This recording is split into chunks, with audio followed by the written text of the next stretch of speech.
commune. L'idée communautarienne ou communautarisme est une utopie totale.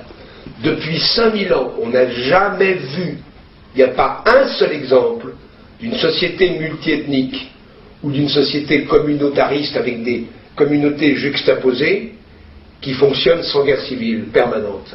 Ça n'existe pas, ça n'a jamais existé.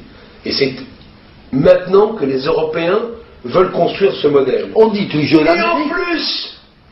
Et en plus, avec l'islam, on dit l'Amérique.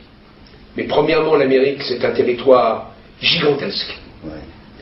Deuxièmement, l'Amérique est quand même secouée régulièrement par des frictions, par des guerres civiles. Et troisièmement, là, en Amérique, je suis persuadé que l'Amérique est une comète, qu'elle ne durera pas, et que le modèle de la société américaine ne durera pas. Et il existe une imperméabilité. Et il existe une imperméabilité. Mais...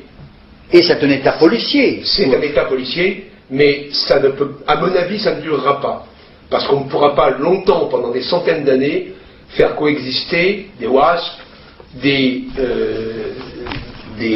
Asiatiques et des Sud-Américains, des Chicanos. C'est un modèle très fragile. En tout cas, les États-Unis ne sont pas une nation, mais une société. Et moi, je ne parle pas des États-Unis, je parle de l'Europe. Ouais. En Europe, vieille nation, dont la composition ethnique est restée à peu près la même depuis 5000 ans. Quand on nous dit qu'il y a eu des invasions en France, vous comprenez, il y a eu des tas d'immigrations en France, oui, mais elles venaient toutes d'Europe. Ouais. Oui, les Francs, d'où venaient les Francs qui arrivent chez les Gaulois? Les Francs, ils venaient de la Hollande et de la partie nord de l'Allemagne, donc c'est l'Europe. Les immigrations du XIXe siècle, c'était des Italiens, des Polonais, des Espagnols ou des Portugais. Bon, voilà. Donc c'était des Européens.